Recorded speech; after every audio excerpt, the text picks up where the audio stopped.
A lot of business owners are having a hard time right now. Some of them are really struggling and marami kaming kakilala na nagsarado na. And that's the reason why we've made a decision to go out, sige, gawa tayo ng 10x talks and speak with entrepreneurs, try to find out what they're going through, how they're solving their problems. And I think ang theme na sasalusaluhan ng mga entrepreneurs ngayon is to survive as we speak. So without further ado, this is going to be our first episode of 10x Talks. We've invited one of our local siguro entrepreneurs here. He owns a coffee shop. His name is Ramir Bodigon. Together with me is Catherine Baleda of 10x Talks. So hopefully may makuha kayong insight, and yun nga, siguro spoiler din.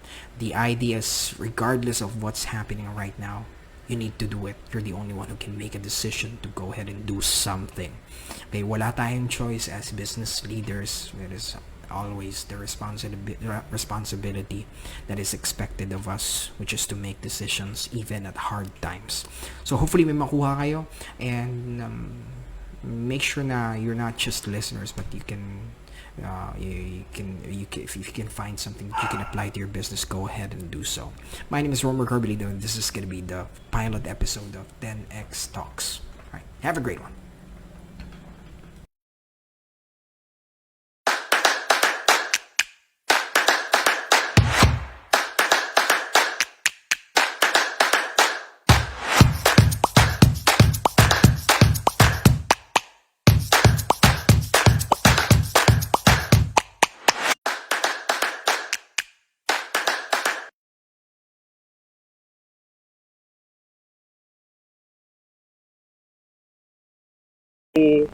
Gusto ko yung nagkakamali ako. At para gusto ko yung nakakorek yung sarili ko, para gano'n. So, it's okay. To bring a good point dun sa sinabi mo, Sir Ramira, kasi we believe that failure is essential for business owners to succeed. Exactly. So, and there's no, you cannot really, wala lang yung smooth na operation.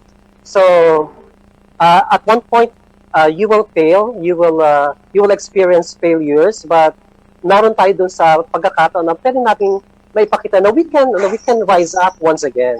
So ganun talaga ang buhay eh. Hindi talaga smooth sailing. There will always be problems. So parang ganun din with this kind of interview that we're having, or this talks, ganun ang buhay talaga. It's natural.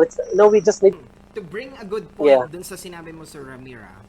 Kasi we believe that failure is essential for business owners to succeed. Exactly. So, and there's no, cannot really, wala lang yung smooth na operation. So, at one point, you will fail, you will experience failures, but naroon tayo dun sa pagkakataon na pwede natin maipakita na we can rise up once again. So, ganun talaga ang buhay eh, once again. So, ganun talaga ang buhay eh. Hindi talaga smooth sailing.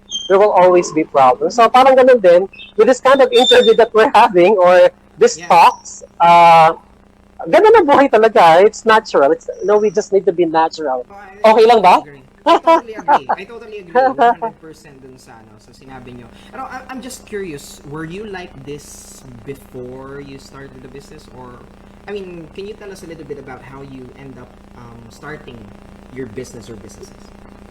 Actually, I am an accounting graduate, and my first job was basically about audit. I was an auditor, a bank auditor. I used to work in a bank for about 6 years, and then after that, I resigned from a bank, and then I landed another job. This time, it was actually in human resources. So actually, marami ako pinagdaanan trabaho. Pero lahat napupunta ako sa auditing job or HR jobs. So now, after my retirement from AMA Computer College dito sa Legazpi, I decided to put up a business. So yun, itong pagkakaroon ko ng business na coffee shop, it's just an experimental because I love coffee. It's just because it started with a passion. It started with yung gusto mo magkape. Nakita ko na parang sabi ko pagtanda ko, pag mas pumuti na ng marami ang buhok ko, Na tipong, I feel, parang feeling ko relax ba? It's so relaxing to stay in a coffee shop. At yun yung pangarap ko. And then later on, okay, nag-enjoy naman ako. But I just found out na having a coffee shop is also not, hindi siya ganun ka-relaxing. Okay? What do you mean? Although the ambience is relaxing, because I wanted to make a point na okay yung pagkapasok ng customer, they will feel relaxed, they will feel at home. Pero pag ikaw pala nagma-manage, kasi ako hands-on ako eh. So when you're there, larang ko sa operation, ang daming mga problems, ang daming mga na-encounter na mga challenges. So I feel at the time, akala ko mag-relax ako na upo lang ako sa isang corner and having my cup of coffee. But you know the experience is really different. Okay? So mas nabuksan yung puso't isipan ko on how it is to be a businessman. Bigla Yun, ako parang na-curious, Sir Ramira. Bigla ako na-curious. Tapos sabi mo, di ba, you were doing certified public accountant, tama? CPA? No, I did. No, actually, unfortunately, I did not take the board. I did not take the board exam because immediately after my graduation, I got an offer to work. So sabi ko, teka muna.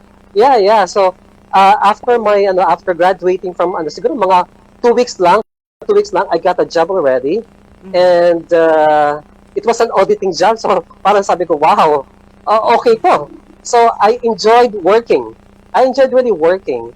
And so nakalimutan ko na mag-review for the CPA board exam. So isa sa mga naging ko yun eh, parang sana pala hindi muna ako nag-work. Sana nag-review muna ako before I start working. But anyway, in a way nagkaroon yun ng sa akin eh, na sana naging CPA pala muna ako bago ako nag-work. So, yun ganon. Isa yun sa mga frustrations ko. Sige, mamaya babalikan natin yan na Sir Ramir. Pero Okay. here's where I'm curious about. Kasi diba, yung auditing job requires you to be right at all times. Diba? Right. Discipline na we always have to be right. And in fact, nung doing business is, though we want to be right, it's really hard. There's no certainty. Sabi mga most of the time, everything goes perfectly imperfect. Diba? Exactly. I mean, how do you function like that?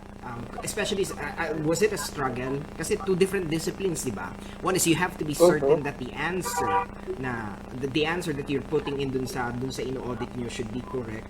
Now, jumping into entrepreneurship, and how did that work out? Was it a struggle at first?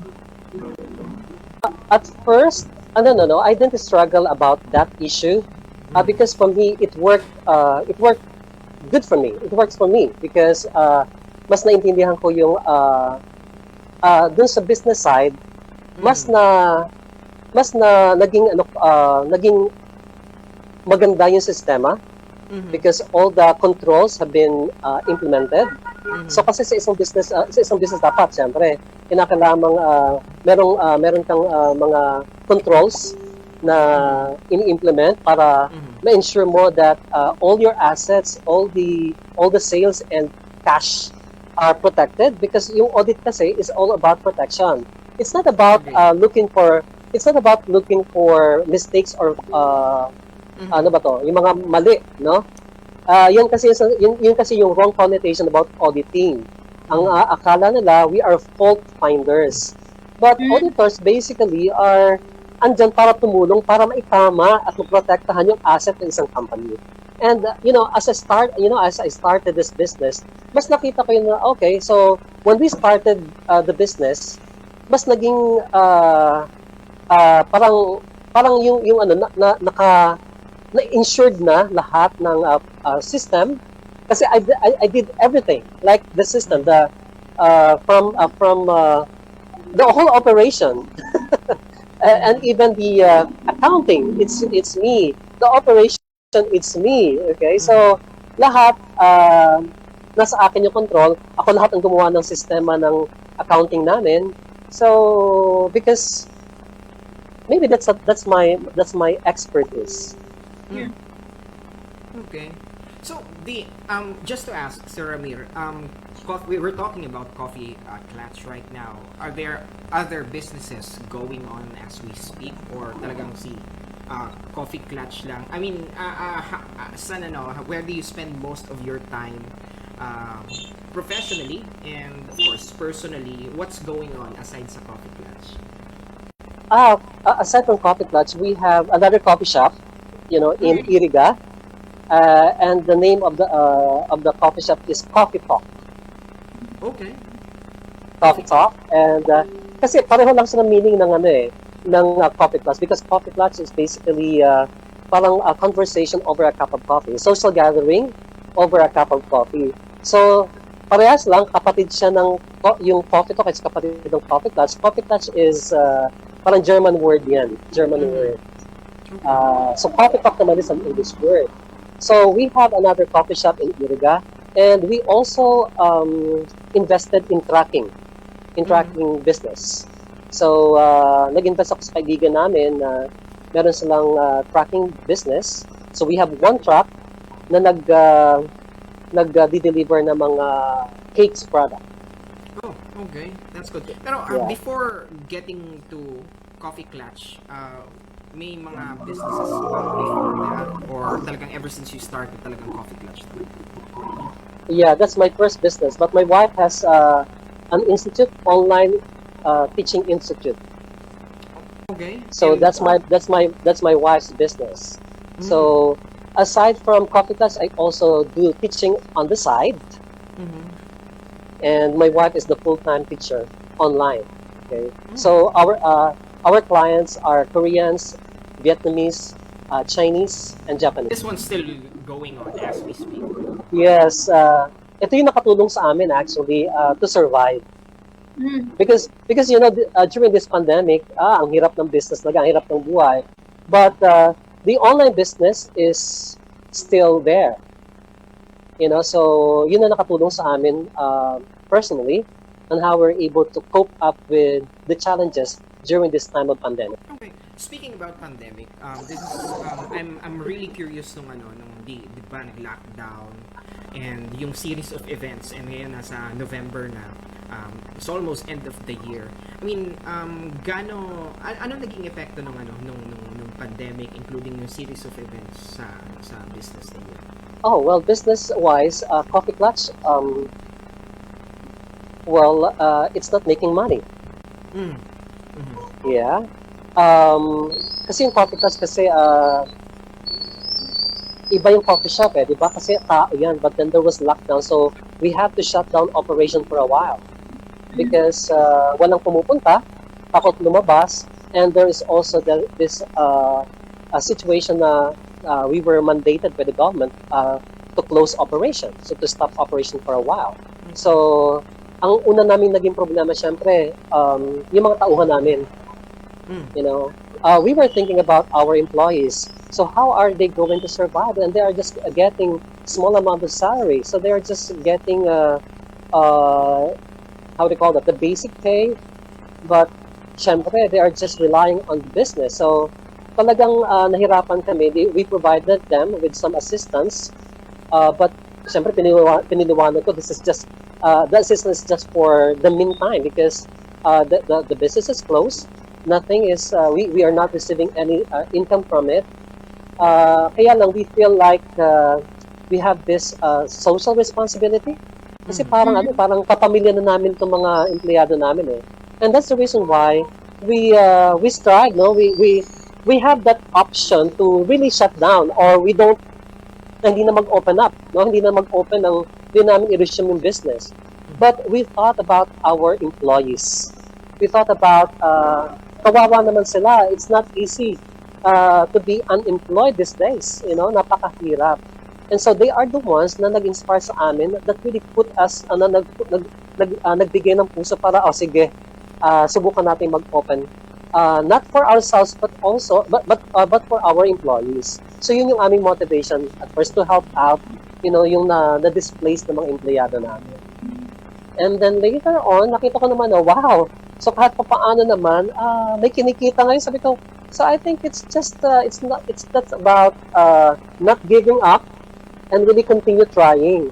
And really yung puso na makatulong ka din, makapag-serve sa community. So yun yung aking naging yun ang naging driving force ko. It's the situation of my employees at saka yung to provide services. So I think yun.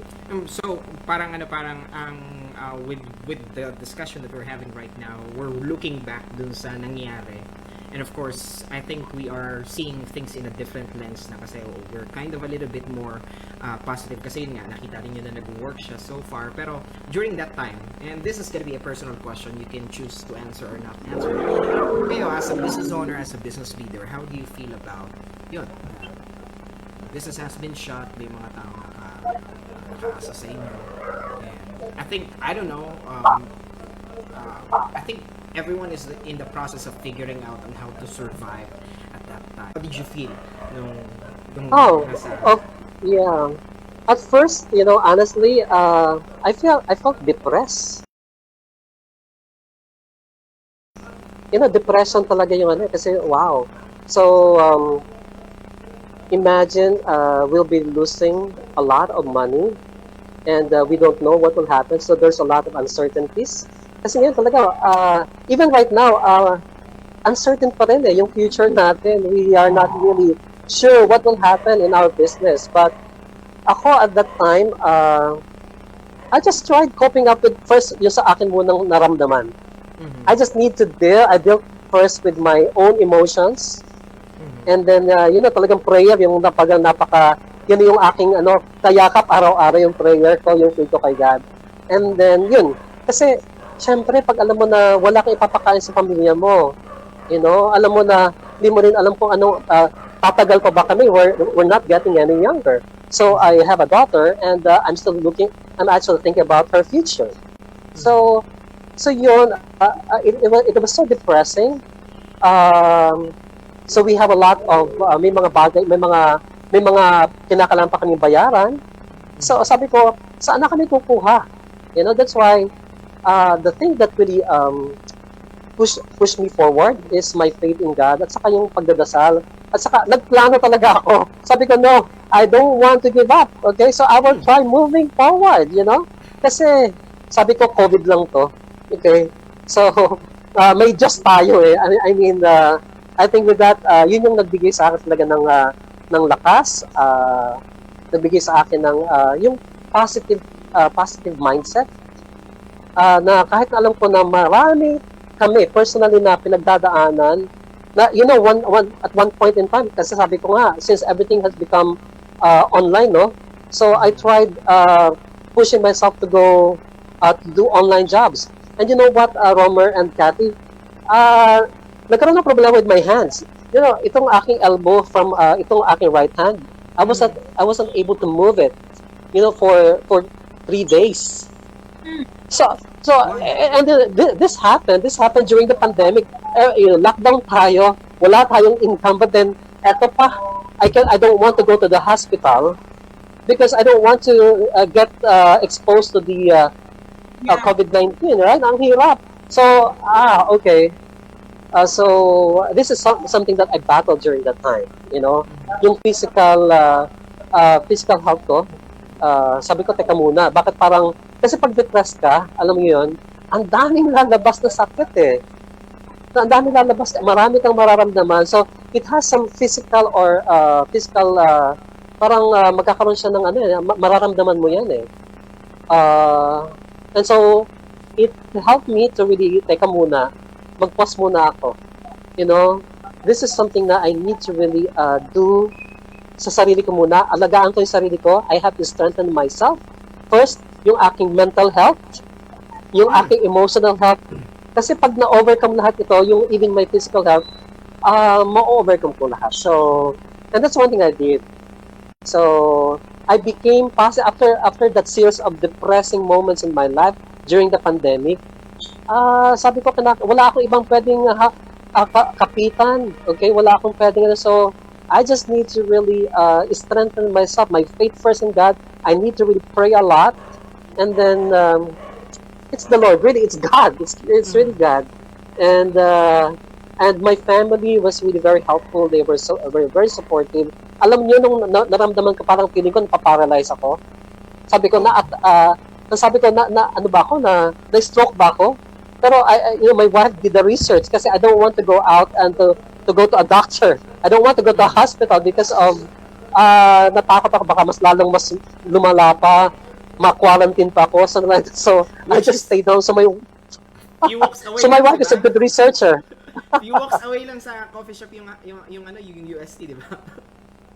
Oh yeah. But I don't like, talagang takot ako. So what my wife did was she did the research on what I'm feeling, and so exercise lang yan. At saka don't think too much, okay? Don't stress out yourself, okay? So kasi alam mo, Romer, if you're the head of the family, mas marami kang iniisip eh. You're not only thinking about yourself, but you're also thinking about other people. And then just to tell you, Romer and Kathy, I'm also leading a church. Oh, I don't know yes. if you are aware of that. Okay, so aside from the business, I'm also taking care of the church. So pag may mga maraming problemas, so I need to be strong. I feel like I need to be strong not only for myself, not only for my family, but for those people who believe in me, who are parang yung umaasa sa akin in terms of faith. So I need to strengthen my faith in God, and I really need to really rise up above my situation. So it was a struggle. Really, it was a struggle. But thanks God, I was able to overcome this. And talagang little by little, so na-open ulit, nawala na yung lockdown. And we continue doing business sa Koffee Klatch. And I'm grateful, nagpapasalamat ako, even sa mga customers namin, sa mga loyal customers namin, na kahit na there's a lot of other coffee shops or restaurants that are open, pero they chose to patronize us. So, nagpapasalamat ako kasi napakahalaga pala talaga, Romer, ng meron kang personal relationship sa mga customers mo. And yun nakatulong sa akin because I was hands-on sa business, and I try to really build a good relationship with my customers. Mga friends ko yan. Hindi ko na tinatawag na customer. They are my friends. And yeah, so we were able to survive. Right now, nag-improve na yung sales. So thanks God for that. And kasi alam mo, Romer, I'm not an expert. I'm no expert when it comes to business. I'm no expert when it comes to a lot of different things. But ang nakita ko lang sa sarili ko, I just do I just do the right thing.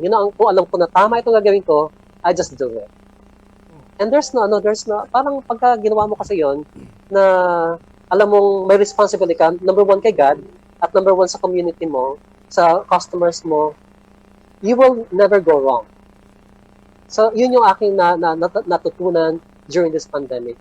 Yung responsibility or accountability towards God. Kasi ako, pwede akong parang, sabi ko nga, parang dayain na lang natin to. Parang wag tayo sumunod. Okay? Magpapasok para mas maraming customer. But we have to really follow and obey the protocols. So, alam nyo, parang mahirap. But then, I just trusted God. I really strengthened my faith in God. And, yun. I believe it's the Lord. Totally, it's God. Kasi kahit alam mo, Robert, kahit ano ka kagaling. There are a lot of businessmen who shut that operation. Magagaling sila. Pero ang nakita ko is everything is in God's hands. So doon ako na-resolve. So sabi ko, okay, whatever happens, it's the Lord. So if God will help me continue with this, with the things that I'm doing, so let it be. So yun, I think that's one thing. It's one thing that really helped me a lot. To overcome all those depressions, depressing moments, in my life during this pandemic. So, bali, ang naging impact niya is, first, of course, sabay na natin financially as business owners. Pero yung to the point of, I think it's not just mental. Kasi kasama niyan is yung emotional impact. The worry. Yes. Diba? Of course, Yes. ako personally, pagka unstable yung emotion ko, there's that point wherein, kung sa inyo, yung experience yung, yung sinabi mong na paralyzed, that's physical, di ba? Tama? That's physical. Sa akin That's naman, physical. mental, as in, yung unable to make decisions, na parang ano. So let's talk about that, Sir Ramir. Kasi, I don't know if you will agree with this statement or not. Kasi, I think, pandemic has brought us to our knees and it humbled us, and we just realized na there's so much that we can't control. Diba? There's so much that we can't Yeah, right. control. And I don't know, kay Kathy's been running the business together with us, and she's got a lot in her hands. And Kathy, what about you? Anong question kay Sir? Yun, I think very relatable yung sinabi ni Sir with regards sa yung fear kasi 'di ba pag may fear ka ay pag may mga unknown things, you fear it. And COVID for the last months, hindi natin alam. So, yun, very, very may tanong ako pero parang nai-inspire kasi ako nung sinabi ni Sir kasi I can relate. Though ang business namin online kasi, so somehow it worked. But then I can relate because we have people na 'di ba may tao hindi lang naman tayo kung tayo lang I can relate. Yes. So parang hindi ako masyadong ng question kasi I'm inspired by what you are saying kasi it's all in God's hand talaga. It's all in God's hand. So gusto ko lang 'di ba more on kailan kayo ba nag-open talaga si Koffee Klatch? After the pandemic? Oo. Kailan siya Uh, open? well, actually, we shut down 2 months only. Oh, Yeah, 2 months only. Like, I think it was only during the first, because nag-close siya March, April, and then starting May, I guess we started to open, pero napaka-konti lang. So, kasi I tried to do delivery. Kasi yung nag-work during that time is delivery. But we don't have anybody to do that. No one wants to work as a delivery man. So, kinausap ko yung aking empleyado na nagmumotor kasi may motor siya. So, sabi ko, I offered him, a very, parang promising nga yung aking in-offer sa kanyang opportunity. So, it's about partnership, okay? Kaya lang takot siya. So, kasi ako gusto ko i-empower yung mga tao. I don't want, because this time sabi ko, since the situation is different, okay? So, hindi tayo pwede mag-open na walang trabaho sa coffee shop right now. So, parang sabi ko, kailangan ko ng isa o dalawang tao, but I have 6. So, what are we going to do? So, let's help. So, ang gagawin kita, partner. So, you'll be the one, ikaw yung delivery. So, you will handle delivery. So, I'll pay you, may salary pa rin, pero whatever na ang delivery mo, lahat ng charges para sa'yo. So, it's up to you. So, parang but he was very reluctant, and because takot nga a lot of people were basically afraid, fearful sila for their lives. Yun kasi yung una, takot sila. Nung una, hindi pa takot magutom yung mga tao Di ba? Yun na. It happened, during the first 2 months, I guess, or first month, yeah, hindi pa sila takot magutom. Pero nung tumatagal na, teka muna, di ba? So yun, in-offer ko, pero ayaw pa rin nila. So yun ang nangyari sa amin. And it really, it heartbreaking kasi talaga yung nangyari. So open kami, pero more on delivery. Alam mo ba na ako na nagdi-deliver sometimes. Basta lang hindi kasi gusto ko lang na makaserve kasi people are looking for alam mo yung coffee galing sa coffee shop ay nakaka-relax. Yung frap nakaka-relax na parang ang feeling na magiging normal ang buhay nila na kahit na hindi sila makapunta sa coffee shop pero they can still drink the frap or smoothie or alam mo yun yung naging yung motivation ko. Okay, I want to serve the community even though it's hard, wala kami kikitain diyan pero I also want parang at the back of my mind gusto ko na makita ng community that we're there. Na visible pa rin yung Koffee Klatch despite of all these bad things na nangyayari. So, para sa akin, hati yun serving the community and business-wise, you need to make sure that your business is still visible even during this hard or dark times. So, yun yung ano ko. Question as a fellow leader, Sir Ramir. Kung Yes. ikaw, diba, as a business leader, we've been highly impact at malaki naging epekto emotionally, physically, and mentally of course we're expecting the same thing dun sa mga empleyado natin. Of course you're gonna be still running a business, but it's gonna be hard to run a business with crippled people. When I say crippled, yung it's not gonna be running the same on the same machine pre-COVID. I mean, how did you deal with that? Kasi diba, yun nga, 2 months of rest, on top of that, functioning with fear, things are different, a lot of things are foreign, and the risk is always there. How did you empower your team? So it was really difficult, mahirap, okay?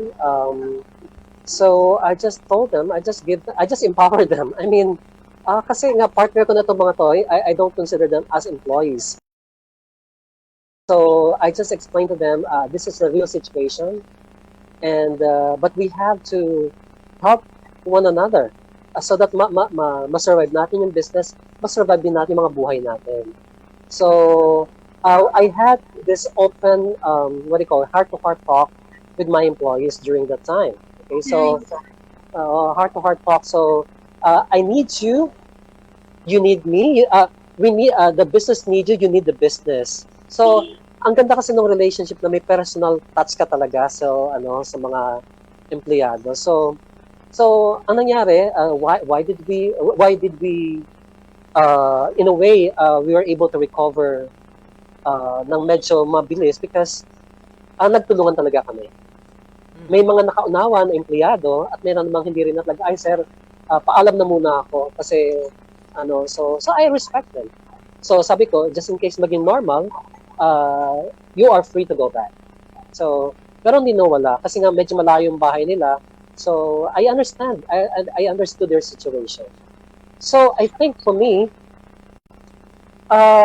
dealing with a certain situation is kailangan talaga natin collaboration. Alam mo yung cooperation with the people that you are working with. The people that you are, it's about partnership. So ngayon sabi ko nga, so we had this agreement. So nung una kasi Kathy and Romer, ang simula nung magsimula ka, okay, ito lang yung kinita natin, ito lang yung sales natin. Imagine it. At first, our sales was only 800, 700, 500. Okay. And if I pay you, like there are 2 people, and your salary is about 315, 320. Okay. So, paano naman yung company? So we just have, so nagtulungan lang talaga kami. Because sabi ko, may mga babayaran tayong mga, syempre may direct, may pinaalam ko talaga, and they understood. I explained to them, meron pa tayong direct materials, meron tayong ganyan. So, and they understood. So, ang nangyari nung una, they work on a commission basis. So sabi ko, magtulungan tayo. So, mag-marketing tayo, mag-telemarketing tayo. So, pag mataas ang sales natin, so tataas ang sweldo ninyo. So, parang ganon. Pero sabi ko, basic, meron kang pay at the same time, meron ka pa rin commission sa sales natin. So, yun nga, partnership talaga. So, kasi nag-consult din ako kasi sa Department of Labor, pwede ba tayong mag-boss ng konti na sweldo? And they allowed us naman. And then I explained to them, and then sabi ko, para mas matulungan, so, commission basis tayo. Yung nabenta mo, may commission ka doon. So, alam mo yun, after that, nag-work naman siya, and right now, good news, I am able now to pay them full. Okay, so back to so yeah. So ang sa akin lang, before I did that, I consulted with the Department of Labor. Kaibigan ko kasi si Attorney Joanne. So sabi ko, meron ba akong mababangga na policy. But, nagkaroon naman talaga ng adjustment yung Department of Labor, naging lenient din sila when it comes to the situation. So, thanks God, yung salary na is back to normal, okay? Sabi ko nga noon, mas may time na mas mataas pa nga yung sweldo nila compared sa dating sinisweldo nila nung may commission sila. So I think with that, this is just my personal experience. My approach may be different from the other, or maybe from you, Kathy, but I just found this very effective during this pandemic. Kasi I think understanding where you are coming from, understanding the situation of everybody, and meeting at the center, meeting at the middle, would really help a lot. So now, everything is getting back to normal. Hindi pa ganun, wala pa doon, But then, thanks God, I was able to pay my employees with the right amount of salary. So yun lang, pasalamat ako, and they are also grateful. They're grateful. So kasama ko sila na nagpursige, kasama ko rin sa nag-struggle. So they are my partners. Question, Sir Ramir. Yes. Dito sa, I believe na when situations go bad, ano nangyari is people tend to ponder, and most of the time either it will break us or make us as a business owner. Kaya personally, how do you feel about your team? I think at some point we became a little bit resilient and stronger. May mga new skills na natutunan, and kayo po, anong na-observe nyo dun sa team ninyo before COVID and after COVID, yung mga next day? For us, mas naging close kami sa bawat isa. Mas naintindihan ako bakit minsan nagagalit ako. So, we had a better communication now. And then I just realized na we need them. We need one another. So, you cannot do business on your own. You need people. That's why you have to really help them. So, pagka nagkakaroon ng kagipitan, sila rin naman ang tutulong sa inyo. So, tulungan lang talaga. So, everything is, sabi ko nga sa'yo kanina, Romer, for me personally, walang expert na kahit na napakagaling mo. Pero, when pandemic like this strikes, no, wala. It will really put talagang it will bring you to your knees, and you will ask for help. At ako personally, I really, this pandemic brought my knees really down, and I cried a river. Okay, at first, and then, but after that, so I need help. So I asked my staff, okay, help me with this. Are you with me in this? So yun lang siguro. That's one thing that I've learned, that I realized na kaya nga hindi ako pwedeng magdunong-dunungan. Hindi na ako pwedeng maglakas-lakasan. Hindi na ako pwedeng, I just need to be vulnerable. I just need to let the people know how I feel, the thoughts, my worries, so that, in that way, they will also get some learnings from it. So, mas pagagamit nila yun. And yung mga staff ko, they were so grateful. First time ko na nag-birthday during pandemic, but then they were able to cheer me up. Parang meron pa rin kaming parang naging may family gathering pa rin with the staff, Kahit na konti lang yung income namin, konti lang yung sinusweldo nila, but then we felt like we are family. So it's about collaborating with one another and respecting one another. So I realized na everything is temporary, talaga. Okay, so even this pandemic, I feel like this is just temporary. There will be an end to all of these things. So yes. Yun ang akin, right? So yun, doon ako nakano. For the present, I live for the present, but I always look forward to the future. There will be an end to all of this. At yun ang sinasabi sa kanila. So, ngayon lang, let's just work together. Magtulungan lang tayo talaga, at saka talagang let's do our best and do what is right. Okay. So, Sir, go Kati. ayan. So, with regards dyan sa sa nangyari sa business niyo during the pandemic, what's the biggest lesson na yung number one Mhm. na lesson nyo na nakuha dun sa mga pangyayari? Alam naman natin na grabe yung nangyari. Ah, ano If yung you would be pinaka-share writing a sa book and isang Yes, topic lang, and that's the lesson that you've learned dun sa the one pinag-ano, thing. that one thing. Well, I think for me, after I fell down, no, parang ang nakita ko, I can write something about uh, never give up. Hmm. Never give up. Okay. Um, I believe that yung attitude na yon, because alam mo there are so many things happening around us. Okay? Pero hindi natin kontrolado yon. But the only thing that we can control is what we feel. Our hearts, our minds, our emotions, we can control that. At dun ako na gano'n. And I tried to share that to my friends, I shared that to my employees.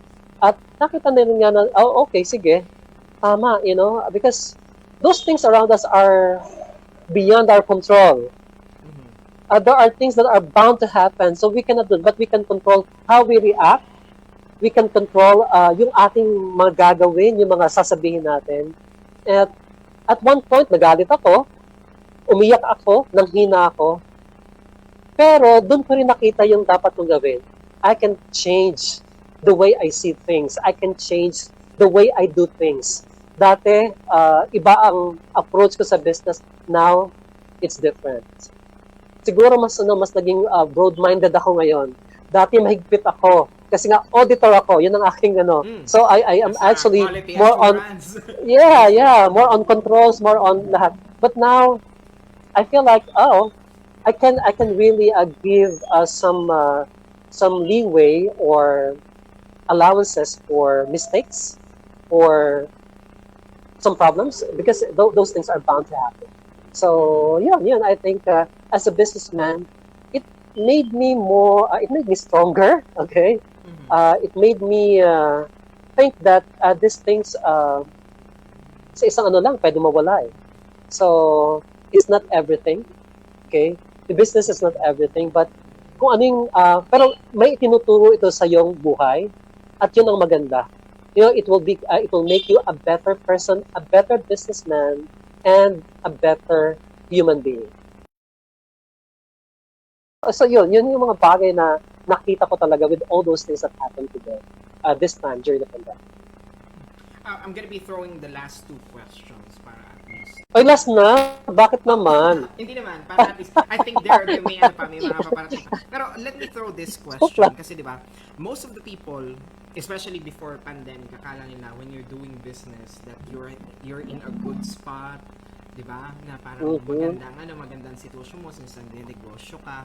But then again, nung nag-lockdown, so obvious na the ones who've been hit hard are the brick and mortar type of businesses, such as yung mga nagme-maintain ng office, nagbabayad ng renta, nagbabayad ng tao, may mga bills na binabayaran, may mga suppliers na binabayaran, and so and so.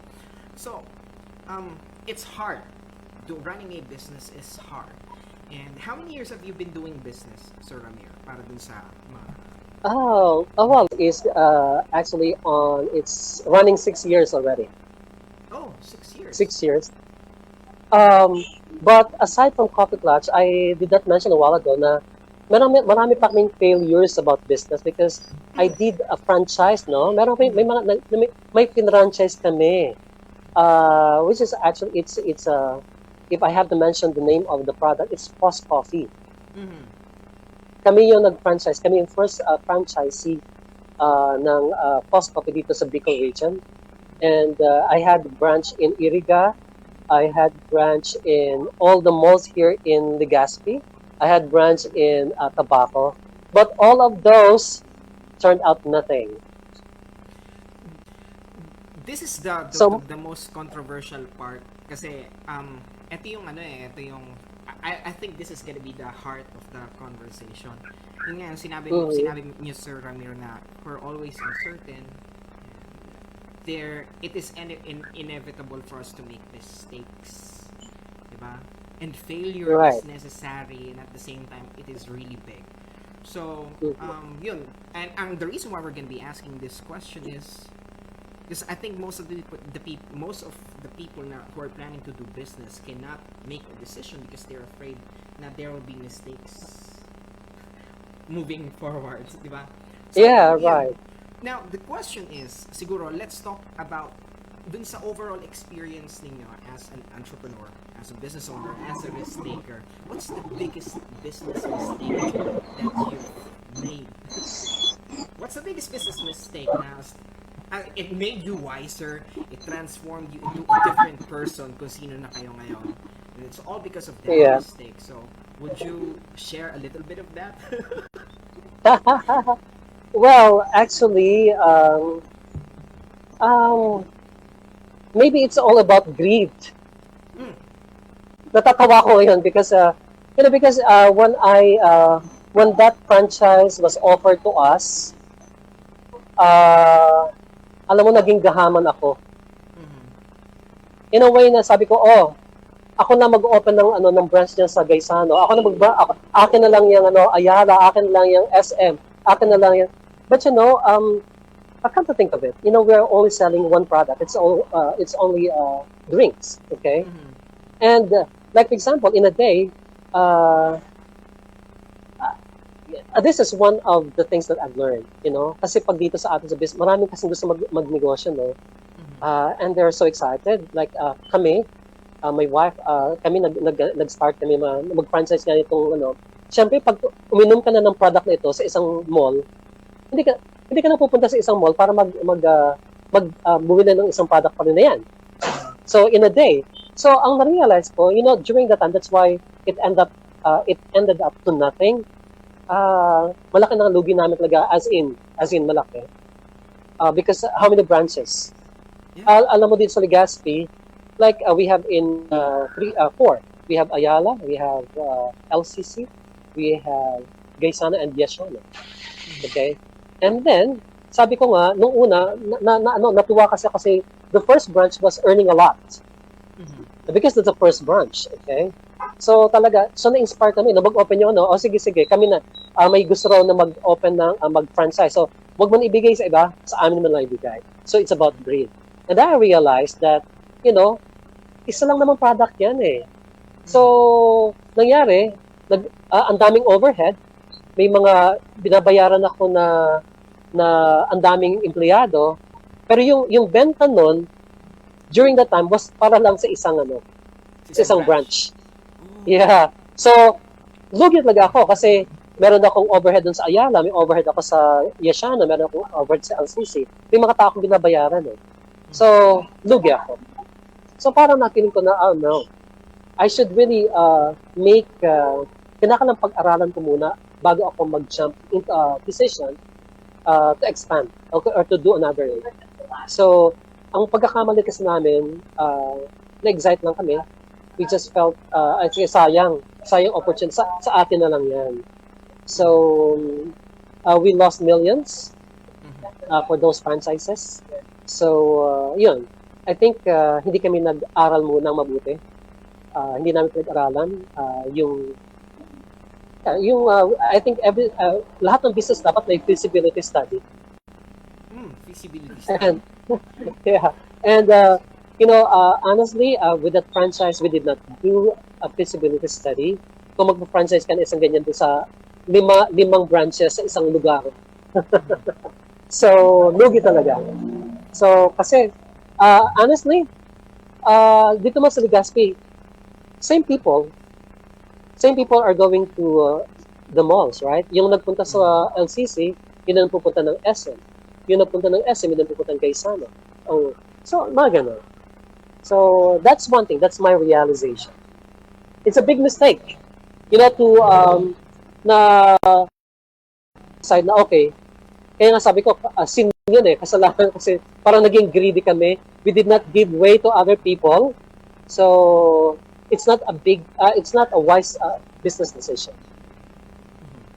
Okay. Kailangan pag-aralan muna. So, that mistake costed you millions. Yes. I think most of the people will see it as something really awful or terrible na mangyayari sa isang individual. Pero yun nga, di ba, since the time we've made a decision to become entrepreneurs, I don't know kung si Cathy makaka-relate dito, pero I've been hearing this about her. And since we've been doing business, it is always expected from us to make decisions. Di ba? And the That's point right. is, not all the decisions that we make are correct. Are correct. Mm. Pero yun nga, that's what separates us from the the typical crowd, because yun nga, we carry decisions wherein yeah, part of it is making mistakes, di ba? Pero yun, the of course, sige, siguro ang pinaka-purpose naman natin with the overall interview, with the overall discussion is may mga taong who are gonna be jumping into entrepreneurship, and some of them might be learning from dun sa mga mistakes na meron tayo. I have my personal biggest mistake, and that's overcommitting. And alam yan ni Cathy. alam yan ni Cathy. What about you, Cathy? What's your biggest business mistake? Siguro I'm a person kasi more on doing things eh. Just do it ang personality ko. So, baliktad kami ni Romer. So, the mistake then is not knowing things ahead, like just doing it. So, dapat balance kasi. So, yun, I think. Marami pang mistake. Pero one mistake, di ba? Marami, Yes, namin ng isa kasi accumulated ang mistakes eh. May mistake ka ngayon, tapos meron pang another. So, dapat, once na may mistake tayo ngayon, hindi na, ang susunod na decision is good already. So, kasi, it's inevitable sa mga decisions na ginagawa natin. So, I'm really inspired by parang nag-wrap up na ako. Pero I'm really inspired by sa totoo lang. Sige, Romer, ikaw na. Kasi yun nga, the reason why I brought this up, kasi yun nga, what can you advise dun sa mga taong takot to make decisions? But definitely becoming an entrepreneur requires always making decisions. We're on the business of figuring things out. How would you encourage them to become an entrepreneur kung may desire lang naman kayo, and the only thing that stops you is that fear of uncertainty, fear of making decisions? So, coming from your personal experience, Sir Ramir, what would be that advice? Oh yeah, actually, totoo yan, Romer, no, that fear can paralyze us. So don't be afraid of committing mistakes. We're not perfect, okay? So we have to admit that.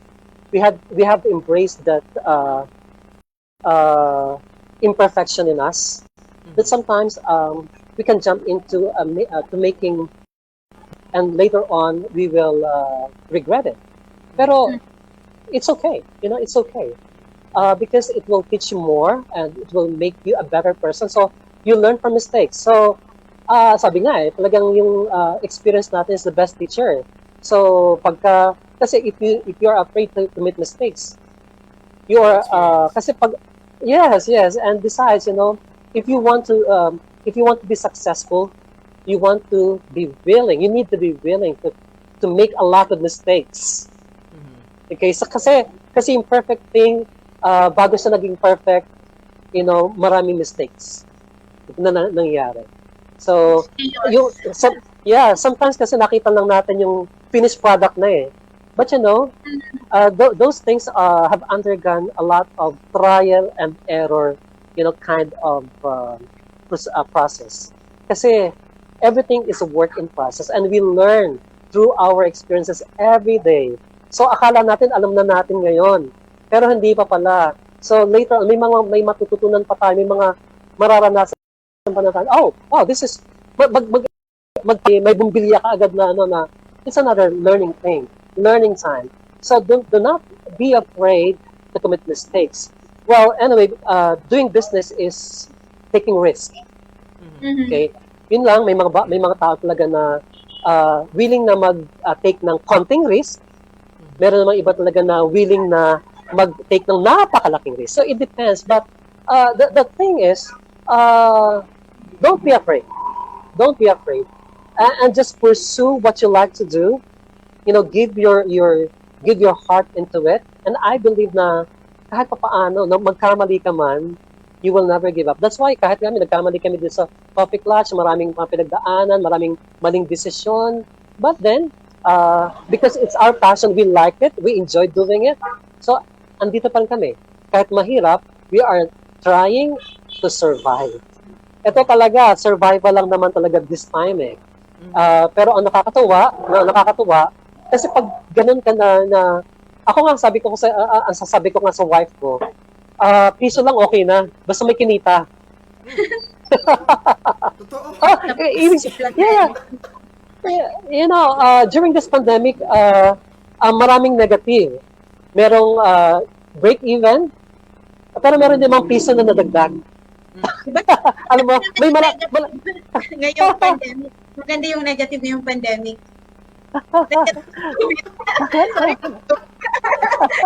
Ano yun? Siguro, one thing that I'm really curious about si Ramira, pagka tinignan mo, of course, with everything that's going on right now, we're still in the pandemic, diba? Yeah. Exactly. Everything Yes. has been restricted even though we're running business. Kami, kahit yung business namin is online, may mga local clients kami, but still it's hard. It's hard. And may mga kilala kami mga business owners na nagsara talaga ng business. And I don't know, siguro we might baka I might be assuming, pero I really see that business owners in general, karamihan, are struggling as of the moment. What's your take on that? What will be your advice to sa mga struggling Well, business that's owners? very We're true. still running. Yeah. We're still fighting. We're still waking up. Problemado. That's very, yeah. Anong advice nyo dun sa what can you tell them? Well, actually, what's going on? yeah. Well, actually, I think I'm not in the position to really give advice. Baka mas magaling pa sila sa akin eh. So, but based on my experience, wag na tayo mag-give up and continue what you want to do. Kasi iba yung maybe each one of us gusto nating kumita, pero meron din tayong on the other side, meron tayong ibang purpose why we're doing business. Iba kasi nagbi-business para makatulong or whatever.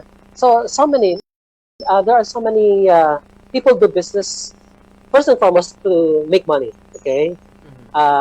Alam mo, Romer and Cathy, magiging ang tawag dyan, napaka-ipokrito ko naman kung sasabihin ko na nag-business ako because I want to help. Of course, kasama na yun, pero number one is to earn money so that we will be able to provide for our family.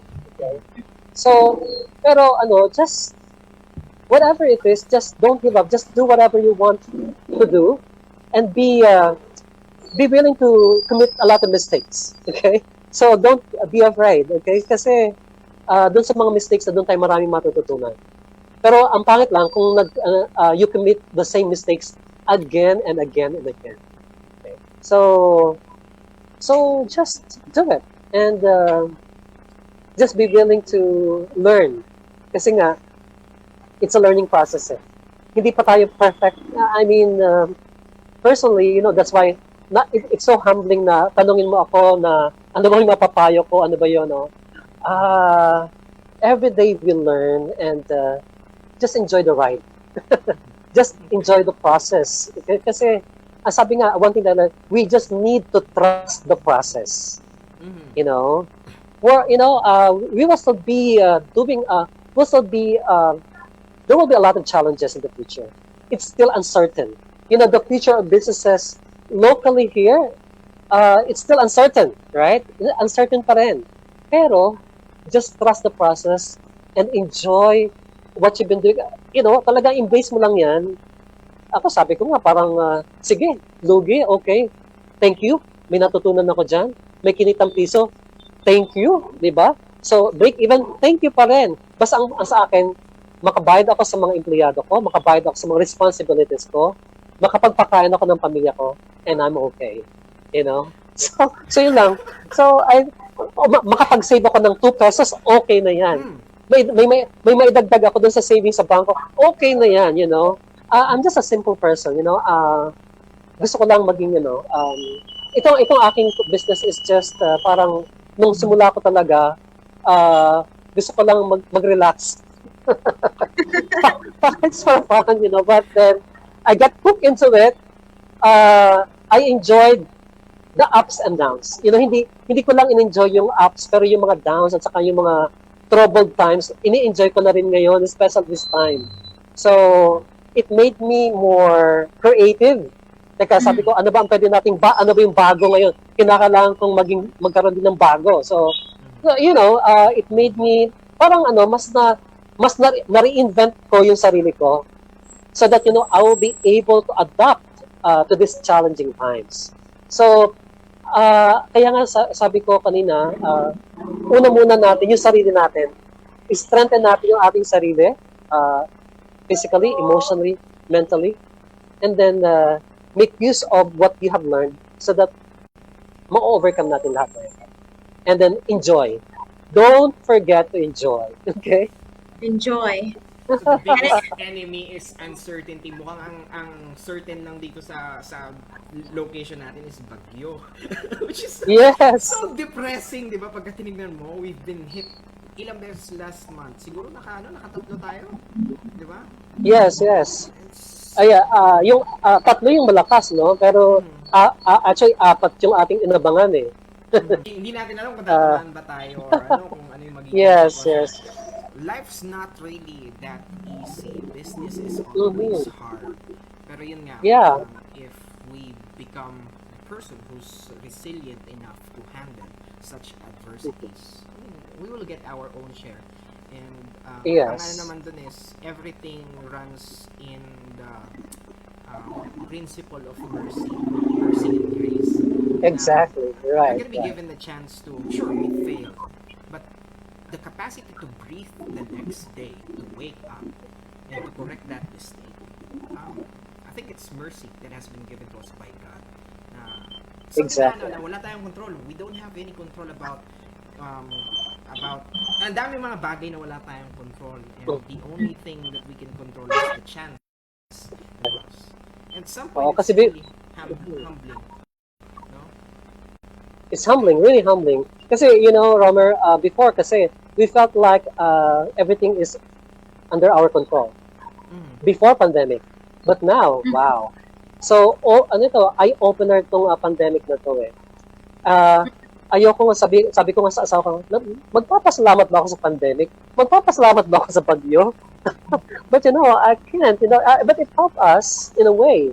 So, yun na nga, remaining positive. Kahit na nga in times of challenging time, yung mga dark times like right now, like this pandemic, this typhoon and everything, these calamities, I learned to look at the sunny side of everything. True. Pero dyan, sir, na ako ang thinking ko dyan lagi is everything on earth has its own time and its own season. And doon sa season na yon, sa every season, there's something beautiful in it. And we need to look at it. Hanapin lang natin. So lahat naman tayo talaga feel so depressed. Yes.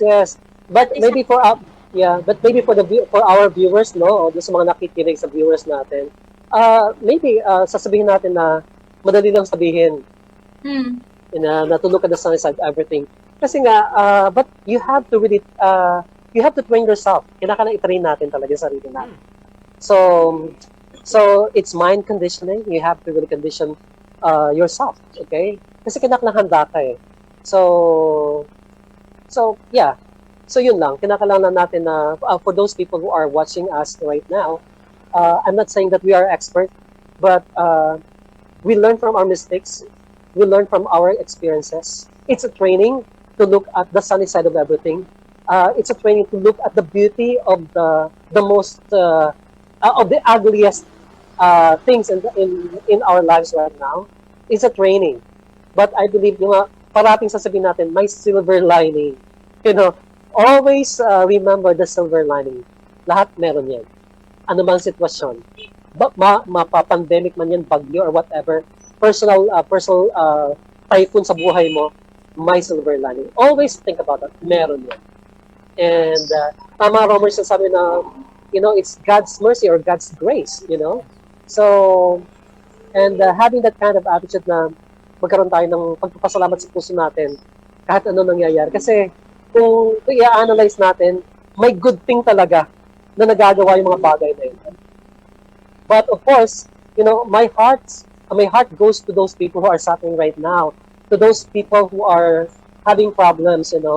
Pero ang sinasabi ko lang, there's always hope. There's always hope.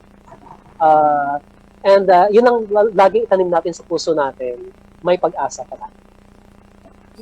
So I guess that's it. That sana Roman nakatulong tong ginagawa sinasabi. We've learned a lot just by sitting down sa first interview natin. I personally learned a lot. And I'm sure it will be different learnings dun sa mga makikinig sa atin kasi iba-ibang struggle. Pero the bottom line of this idea, and we're hoping that this one will really serve the purpose of it's not just encouraging people, but at the same time giving them a little bit of education from experience na there's a possibility. It's hard, diba? Para sa mga tao na titignan yung future na no, there's no possibility. There are possibilities, but the point is yung nararanasan nating trials ngayon, it's up for us to go ahead and put meaning unto it. And yun nga, iba-ibang meaning ng nung nangyaring pandemic para sa atin. Para sa iba, it's the end of the line. For some people, it's a point for learning. And I think dun sa tulad natin mga entrepreneurs, there's always something to learn in the process. It's just about being ready for the lesson when it comes. Diba? So Tama. I think we really appreciate yung oras na pinaunlak ninyo kasi it's really hard to catch someone who's doing business, and we've spent siguro mga 2 hours, and we would like to thank you sa oras na binigay niyo sa amin, Sir Ramir. Pero I will not forget my last question. Kanina binanggit ninyo about being creative and adapting. So what is something na people from Legazpi should expect? Again, Romer, hindi ko na-get kasi may mga dumaan sa sasakyan dito. Ay, sorry. Ang question ko, kanina binanggit ninyo na part of what happened is we need to be creative. So meron bang bago kay Koffee Klatch ngayon? Especially kung may mga listeners tayo from Legazpi, there's something new to expect from Koffee Klatch, and that's the reason why they should go to your store kasi may bago. So meron po ba tayong bagong special? Well, actually, there are some new products, okay, that we have introduced, drinks and pika pika, and ang goodness po, we did not increase the price; it's still the same. So it's still the same. So so because we want to really help, because I know that people now are struggling financially.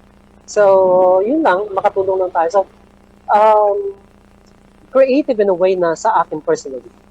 So I did a lot of research. I enrolled in some online classes. I did so because during the I made use of the time that I was just home. Okay. So, and those experiences, those short courses helped me to be more resilient. So, kasi kasi parang yun lang nakita ko let's make use of the time that we are home, spend time with your family.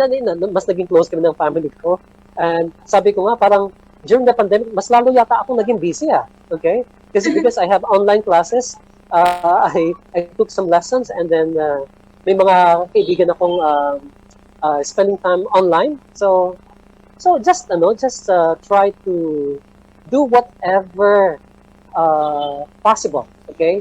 To improve yourself, okay?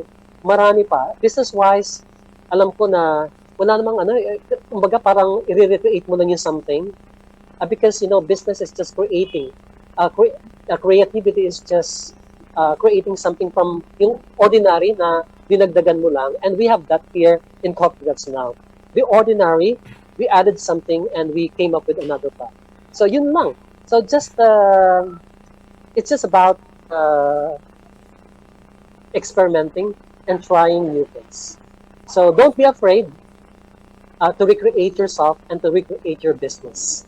Uh, uh, Hindi po ako expert, pero I'm trying my best to be able to provide yung kung ano yung mga bago at to recreate din yung image po ng Coffee Klatch. Thank you so much, Romer, for this opportunity, ha? And Ay, Kathy nako. too. Salamat. Maraming The salamat. feeling is mutual, Sir Ramir. Ito lang, speaking about, yun nga, yung recreating and create something very personal. Pero, mukhang nakikita nyo naman kami dati sa Coffee Klatch, di ba? Actually, Yes. ito, personal story lang namin. Kasi, by the time, siguro 4 years ago, we contemplated on starting a business from scratch. As in, wala kaming idea kung anong business yung gagawin namin. As in, we don't have any idea. And Cathy is a big testament to that kasi magkakasama kami nun. And ang naging puhunan lang namin is 50 pesos. Magda-Dunkin Donuts kami. Pagka may konting, Wow. pagka may konting, wala kaming office. Tas puro lang kami meeting at that time. We're trying to figure out anong klaseng negosyo ang sisimulan namin. So, yun. Pagka may extra kaming budget, nasa Coffee Klatch kami.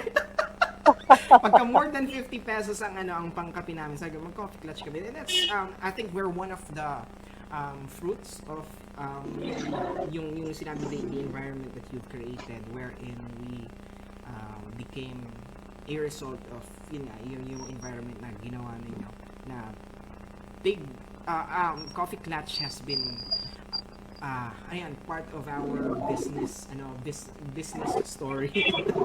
Pagka tumatambay kami dyan, there's always a deal that's happening. There's always fruitful and unfruitful meetings going on. And Cathy, alam yan ni Cathy na pagka may extra kaming pera, Coffee Klatch kami. And ako, personal favorite ko sa Coffee Klatch is yung ang pangalan, indulgence cake. I'm a big fan. Yes, yes. Ang sarap nun. Pagpunta namin doon, wala na. Wala siya. Parating sold out. It's really one of our best sellers. And I would like to take this opportunity as well to thank you guys for patronizing, our humble coffee shop.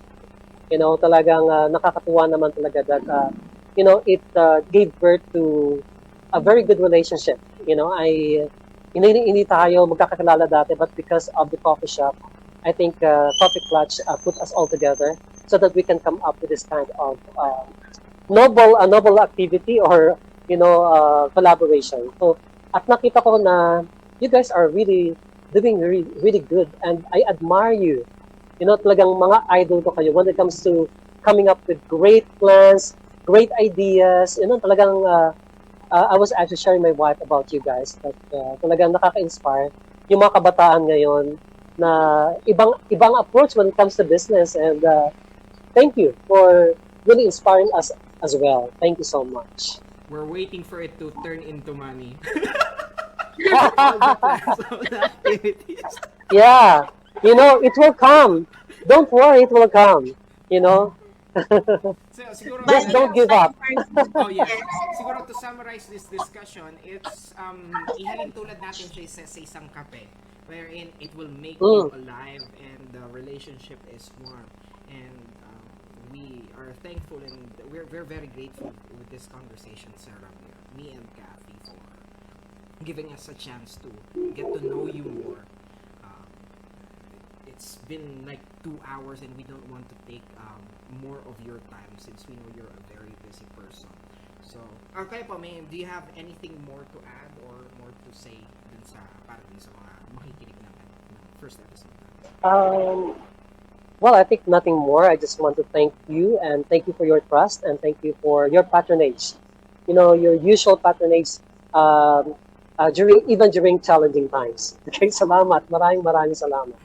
And I consider you as friends of Coffee Klatch. Thank you, and my personal friends as well. Partners.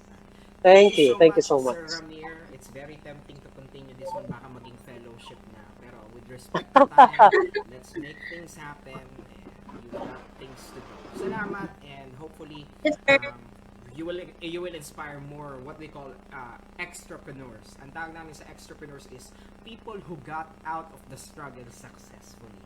Yan. Marami kasing entrepreneur and yan, I will introduce the idea of extrapreneurs. They were ang able dami to get yan. out of hard things. So yun yung hinahanap natin. hopefully we will be all entrepreneurs. We're able to get out of this situation na it's really Yeah. challenging. Okay, the entrepreneurs who take the extra miles Exactly. to rise above this situation. Yes. And congratulations. And to those people who would like to be entrepreneur, Yes. go for it. Okay, go for it. Okay, don't let no pandemic hinder you from grabbing your dream or reaching your goals. Thank you so Thank you much. so much. And thank you for Thank God you, bless sir. everyone. Thank you. God Huh? bless. Okay. Bye bye. Thank you.